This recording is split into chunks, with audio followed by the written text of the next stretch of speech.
job. One of the things I like about this season of the year is all the folks who come back home. The kids from college and folks just visiting relatives. It's great to see you.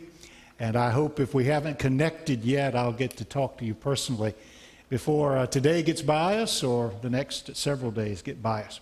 Well, anticipation has been building now for weeks, and the big day is just ahead of us. Star Wars is coming to the theater.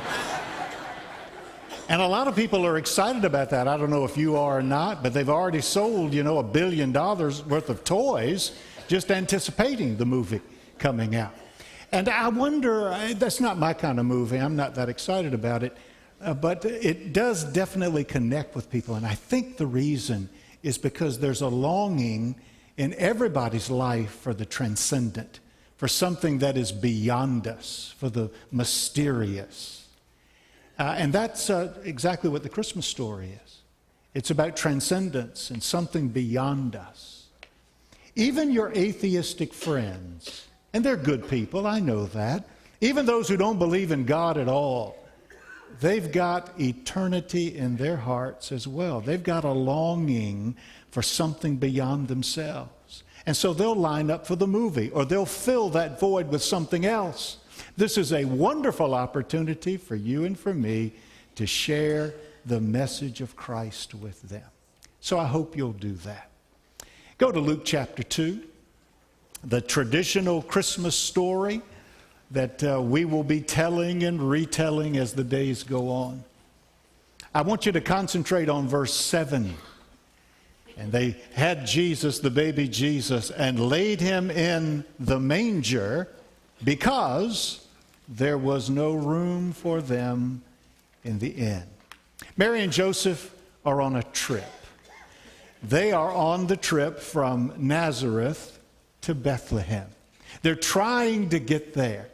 Now, I don't know if they had a map or not. We don't use maps anymore around here. We don't even use MapQuest anymore. Now we have GPS.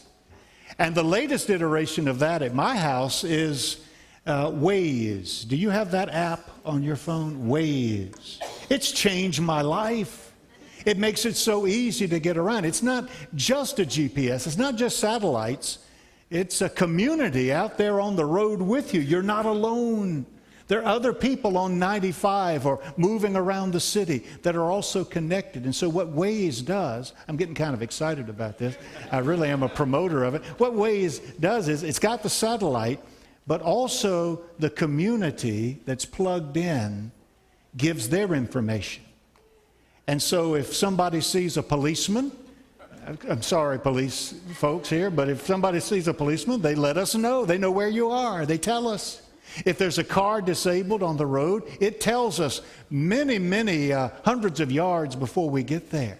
They even tell us where the stoplight cameras are so we can be careful when we're going through it. And so the Waze is navigating for us, and if there's traffic up ahead, we don't see it yet, but if there's traffic up ahead, it gives us an alternative route. It takes us off the interstate, and then when the coast is clear, it brings us right back in. You ought to get it before you leave for your holiday traveling. It's wonderful. And the thing is, we trust it. It talks to us, and if it tells us you better get off, there's trouble up ahead, we listen to it. I wonder if we listen to God as clearly and definitely as that. Because you see, He knows what's ahead when we don't. He knows the dangers lurking just around the bend. We need to listen to Him when He speaks. Well, Mary and Joseph didn't have all that. They're on their way to Bethlehem. And that's where I'm trying to get this season too, aren't you? Trying to get to Bethlehem. I want to be there by the time the big event takes place. Now, they're not on paved roads. They're on rocky roads, and the going is tough. They've thought of things, They've carried supplies. They've got the donkey, and Mary is riding that, as we imagine, and Joseph is leading the way. One thing they didn't think about, though, is what they were going to do when they got there. They're going for the census. Bethlehem is usually a quiet, quaint little village, but it's not going to be when they get there because others have come for the same purpose. They've thought of everything except where they were going to stay when they got there. Joseph, did you make a reservation? Reservation? I thought you made the reservation. They were each depending on the other, and nobody had done it. So when they get there, there's no room in the inn. They had their plans, but their plans have gotten sidetracked. Has that ever happened to you? The plans you have for your life have gotten sidetracked.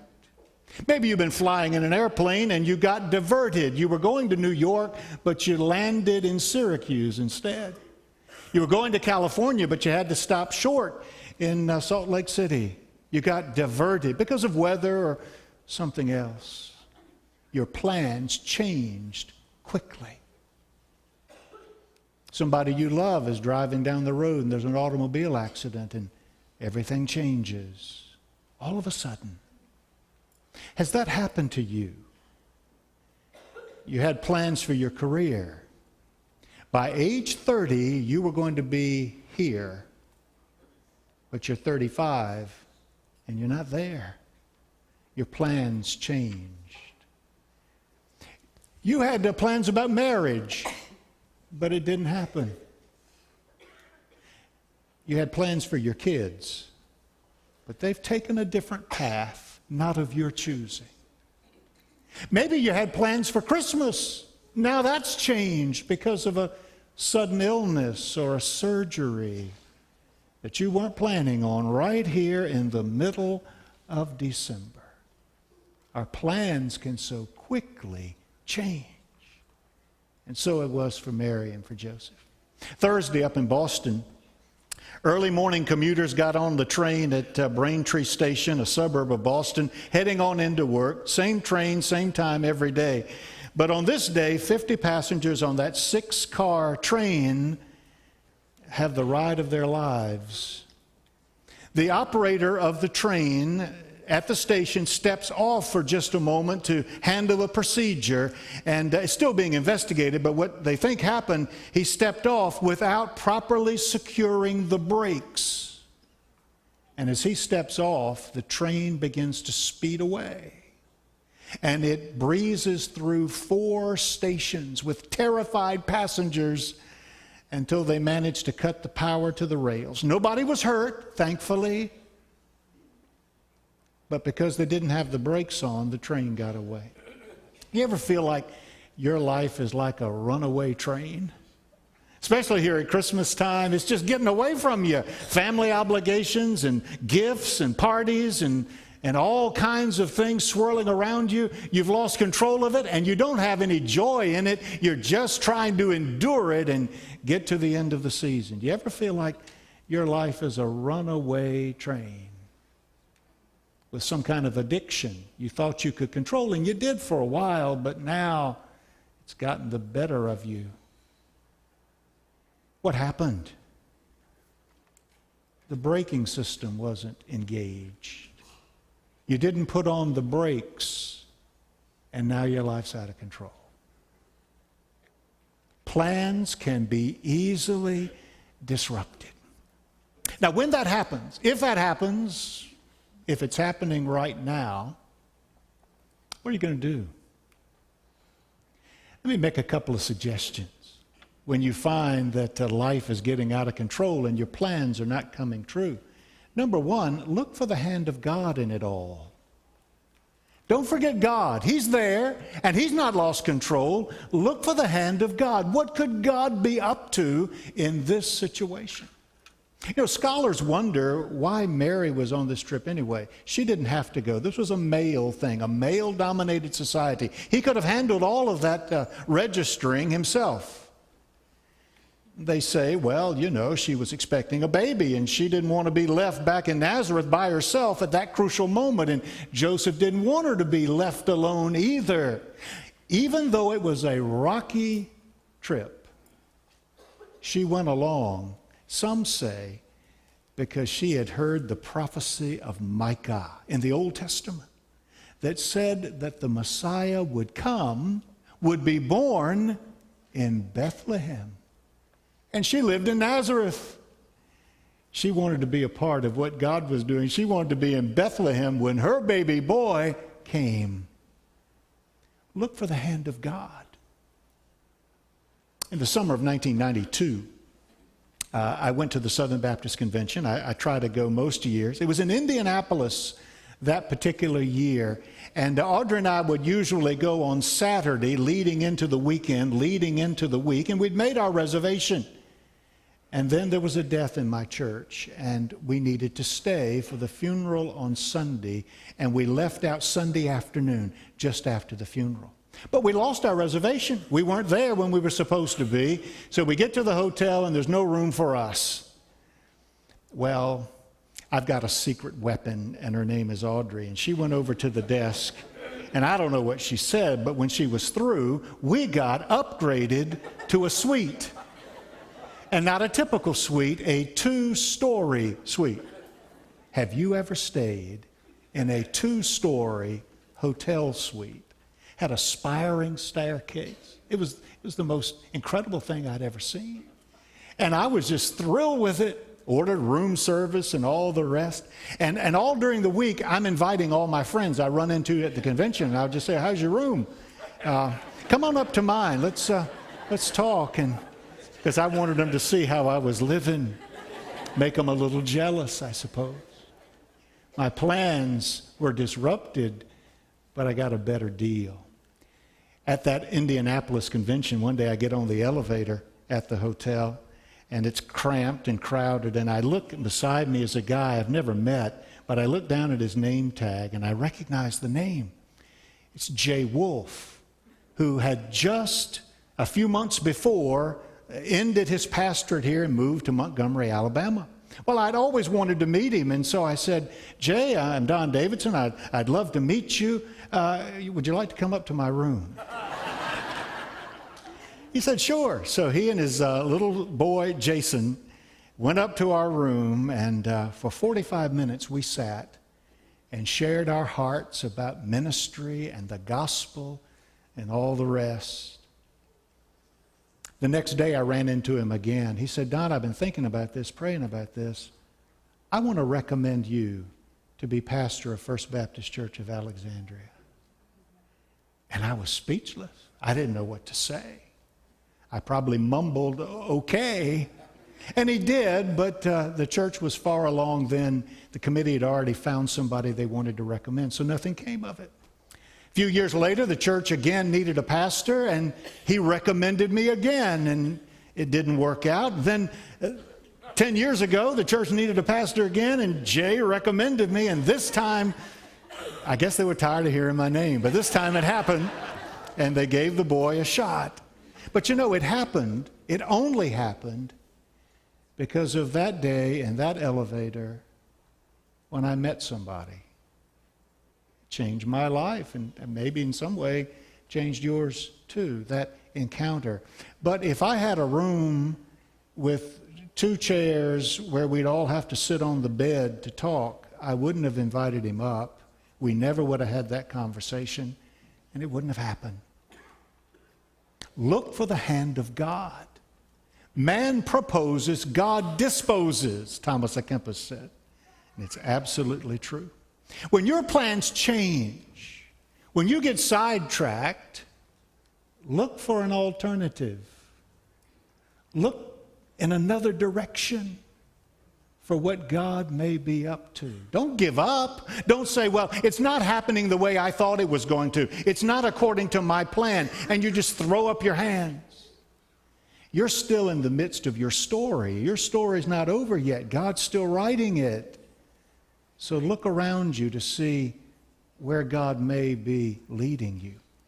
We've been watching Hallmark movies, and because that's the name of this series, I got to work this into every sermon, so bear with me. But we watch these movies, and the little ritual that we have every time we watch one, about halfway through the movie, it looks like the couple's not going to get together, right? Because of a job opportunity in another place, or a misunderstanding that could have easily been straightened out if somebody hadn't just stormed off. It could have easily fixed it. So one of our rituals is halfway through every one of those movies, I will say to Audrey, well, they're not going to get together, it looks like. It's just not going to. She's taking a job. She's moving away. It's never going to happen. And Audrey says, Don, be quiet. Just watch the movie. And sure enough, by the time it's over, and I know real life isn't like this, but by the time the movie is over, they do get together, and there's that magical kiss. When your plans change, look for an alternative. God is still at work, and see what God can do with it.